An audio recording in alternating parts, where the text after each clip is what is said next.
बिस्मिल्लाहिर्रहमानिर्रहीम।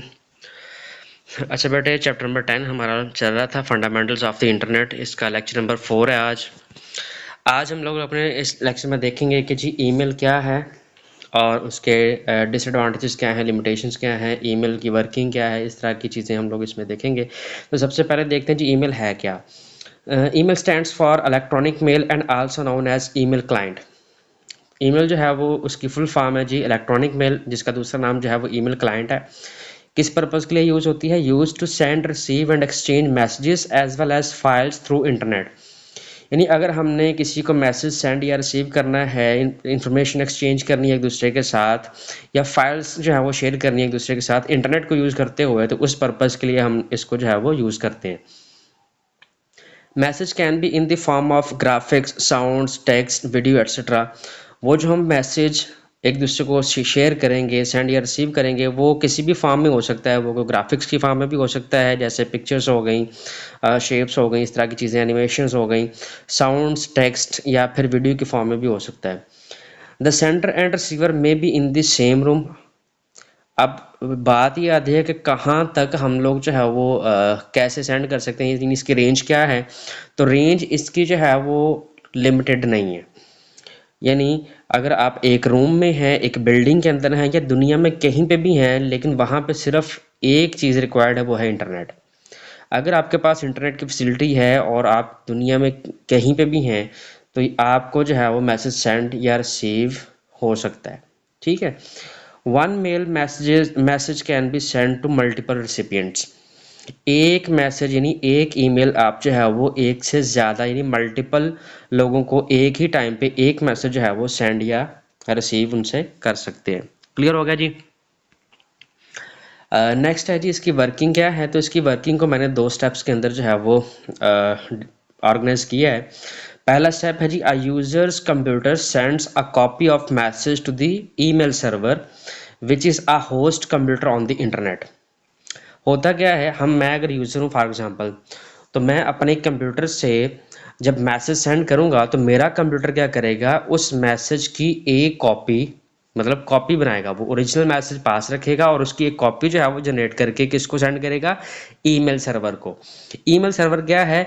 ये एक ऐसा होस्ट कंप्यूटर है जो इंटरनेट के ऊपर अवेलेबल है, जो ईमेल को सेंड या रिसीव करवाने में आपकी हेल्प करता है। ठीक है, यानी एक सर्वर है। चूंकि ये ईमेल पर्पस के लिए यूज़ होता है, हम लोगों ने चैप्टर नंबर 2 में भी ये चीज़ डिस्कस की थी कि हमारे पास जो सर्वर्स होते हैं उनमें एक हमने पढ़ा था डेडिकेटेड सर्वर। तो डेडिकेटेड सर्वर क्या होता है? जो स्पेसिफिकली किसी एक स्पेसिफिक पर्पस के लिए यूज़ करते हैं, जैसे फाइल सर्वर, ईमेल सर्वर। तो ये ईमेल सर्वर उसी डेडिकेटेड सर्वर में से एक एग्जांपल है। ठीक है। तो हमारा कंप्यूटर क्या करता है, उस मैसेज की एक कॉपी सेंड करता है ईमेल सर्वर को, स्टेप नंबर 1।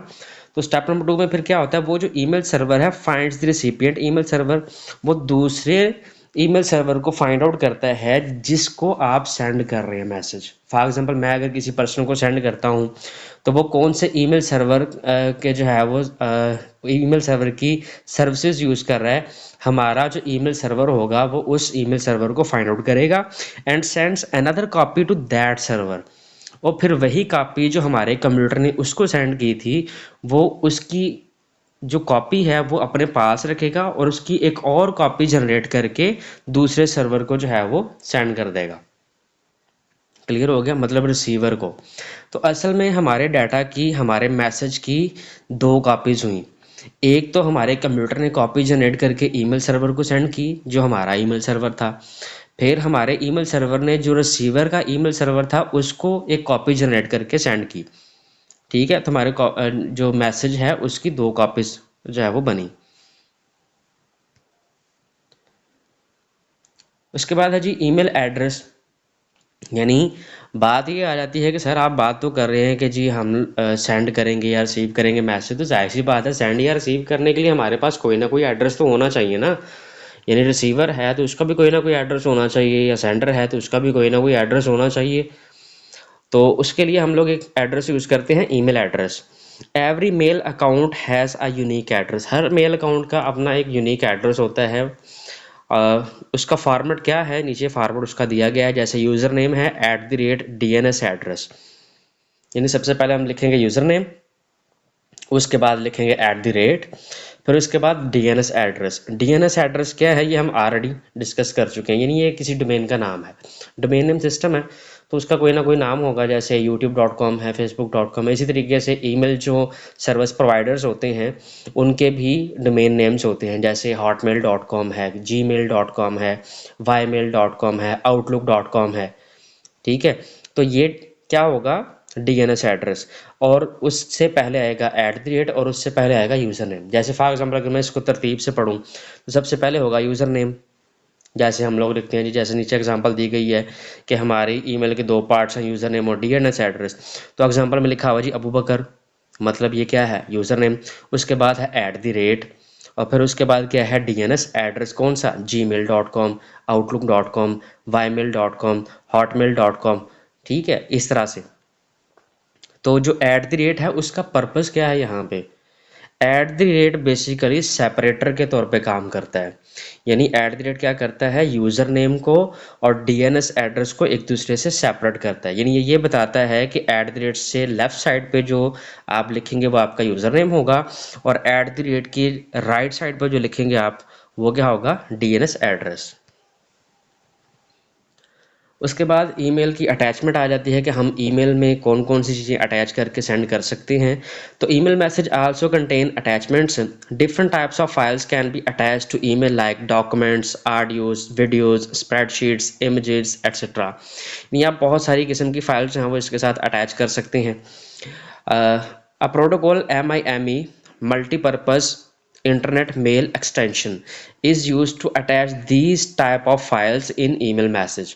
अब ईमेल में अगर हमने कुछ चीज़ें या फाइल्स को अटैच करके हमने सेंड या रिसीव करनी है तो उस पर्पज़ के लिए भी हम फाइल्स को अटैच करने के लिए या फाइल्स को ट्रांसफ़र करने के लिए यहाँ पर भी हम लोग जो है वो प्रोटोकॉल यूज़ करेंगे। वो प्रोटोकॉल कहलाता है MIME, multipurpose internet mail extension. Next है जी, different email server provides different file size but default size for email should be 25 MB से 30 MB। जैसे ईमेल सर्वर, हर ईमेल सर्वर जो है वो एक स्पेसिफिकली साइज़ जो है वो देता है कि आप मैक्सिमम इतने MB तक की जो है वो एक ईमेल में अटैचमेंट करके सेंड कर सकते हैं। क्योंकि जाहिर सी बात है जितनी ज़्यादा अटैचमेंट होगी उसको सेंड करने में उतनी ज़्यादा प्रॉब्लम आएगी, उतना ज़्यादा हमें टाइम रिक्वायर्ड होगा। तो इसीलिए हर ईमेल सर्वर जो है वो क्या करता है, एक डिफ़ॉल्ट साइज़ रख देता है कि मैक्सिमम आप इतने MB से ज़्यादा मैसेज जो है वो एक उसमें डाटा या फाइल्स अटैच करके सेंड नहीं कर सकते। जैसे 25 से 30 MB, जैसे अगर मैं बात करूं जीमेल की तो 25 MB है, आउटलुक की तो 30 MB है। तो हर ईमेल सर्वर जो है वो अपने अपने हिसाब से आपको मैक्सिमम साइज़ देता है अटैचमेंट के लिए। उसके बाद आ जाती है जी ईमेल की लिमिटेशंस, यानी इसके डिसएडवांटेजेस क्या हैं। तो सबसे पहला डिसएडवांटेज है lack of privacy. Lack of privacy से बात क्या है जी, email travels from one computer to another computer through network, so a network admin or hacker can read the email contents। चूँकि हमने लास्ट टाइम भी ये चीज़ डिस्कस की है कि हमारा जो कंप्यूटर होता है वो अपनी जो मैसेज होता है उसकी एक कॉपी जनरेट करके कि उसको सेंड करता है ईमेल सर्वर को, फिर वो ईमेल सर्वर फाइंड करता है दूसरे ईमेल सर्वर को। तो यहाँ से एक कंप्यूटर से दूसरे कंप्यूटर, फिर यानी एक नेटवर्क से दूसरे नेटवर्क तक हमारा मैसेज जा रहा होता है, डिलीवर हो रहा होता है, ट्रांसफ़र हो रहा होता है। तो इस दौरान किसी नेटवर्क का जो एडमिन है या हैकर है वो हमारी ईमेल के कंटेंट्स को रीड कर सकता है। उसके बाद सेकंड है जी जंक और स्पैम ईमेल्स। बाज़ औक़ात आपने देखा होगा कि हमारे ईमेल के जो एप्लीकेशंस होती हैं उसको अगर आप ओपन करें तो जब उसके ड्रॉप डाउन मेन्यू में जाएं या नेविगेशन मेन्यू में जाएं तो वहाँ पे आपको स्पैम या फिर जंक के नाम से एक फ़ोल्डर मिलता है। उसको अगर आप ओपन करेंगे तो वहाँ पे कुछ ऐसी ईमेल्स होंगी जो आपके काम की नहीं है। ठीक है, यानी अनवांटेड ईमेल्स हैं। तो जंक और स्पैम ईमेल्स क्या करती हैं, अनवांटेड ईमेल्स में fill storage space of email account. वो आपके काम की नहीं है, वो वहाँ पे आपको आती रहती हैं, डिफरेंट सर्विसेज के बारे में ईमेल्स होती हैं, प्रमोशंस होती हैं, कुछ इस तरह की चीज़ें होती हैं जो आपके काम की नहीं है, वहाँ पे आपको ईमेल्स आती रहती हैं आहिस्ता आहिस्ता। जाहिर सी बात है ईमेल है आएगी तो उसने कुछ ना कुछ मेमोरी तो कवर करनी है ना। तो डिफरेंट ईमेल सर्विस प्रोवाइडर्स आपको मैक्सिमम एक स्टोरेज स्पेस देते हैं। जैसे अगर मैं बात करूँ जीमेल की तो वो 15 GB तक की आपको स्टोरेज देते हैं। आउटलुक हो गया, डिफरेंट ईमेल सर्वर्स आपको मैक्सिमम कैपेसिटी के अकॉर्डिंगली वो जो है वो स्टोरेज स्पेस देते हैं। तो अगर ईमेल्स आपको अनवांटेड ईमेल्स आती रहेंगी तो स्टोरेज स्पेस आपकी वेस्ट होती रहेगी। ठीक है। नो इमोशंस, इसमें आप लोग अपने इमोशंस जो है वो डिस्क्राइब नहीं कर सकते। यानी इसमें आज चलो लेटेस्ट जो जैसे आउटलुक है थोड़ी सी उसने उन्होंने अपडेट की है, अब आके जो है वो इमोजीज वगैरह जो है वो हम लोग ऐड कर सकते हैं। लेकिन चूंकि हमारा जो सिलेबस है वो काफ़ी पुराना है तो तब ये वाली चीज़ें नहीं थी। यानी हम लोग इमोजीज वगैरह नहीं जो है वो अटैच कर सकते थे। हम लोग ये नहीं थे बता सकते कि हम ईमेल लिख तो रहे हैं लेकिन हमारे एहसास क्या हैं, हम कैसे लिख रहे हैं, हम सैड हैं, हम खुशी में हैं, हम जो है वो रो रहे हैं या क्या मामलात हैं या खौफज़दा हैं। यानी इमोशंस और फीलिंग्स हम लोग एक्सप्रेस नहीं कर सकते ईमेल्स के थ्रू। नेक्स्ट हमारे पास है जी पॉसिबल डिले।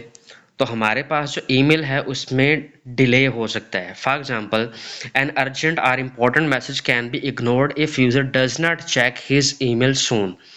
इसमें मसला ये आता है कि अगर कोई यूज़र चूंकि हमने ईमेल चेक करनी होती है जब इंटरनेट कनेक्ट हो, वो आती भी तब है जब इंटरनेट की फैसिलिटी हमारे पास हो। अगर हमारा इंटरनेट ऑन नहीं है, हम किसी काम में लगे हुए हैं, हमने अपना इंटरनेट ऑन नहीं किया हुआ, को अर्जेंट ईमेल थी और वो आप सुबह की आपको आई हुई है और कहा जा रहा है आपको कोई दोपहर को आप इतने बजे जहाँ वो मीटिंग है और आप शाम को जाके इंटरनेट ऑन करते हैं तो आपको ईमेल शाम को मिलेगी। इसका मतलब आपके पास जो इंपॉर्टेंट मैसेज आपको आया था वो आपका रह गया। किसकी वजह से? इंटरनेट की कनेक्टिविटी की वजह से। तो इसमें पॉसिबल डिले हो सकता है। नेक्स्ट है कम्युनिकेशन प्रॉब्लम। नेक्स्ट है कम्युनिकेशन प्रॉब्लम।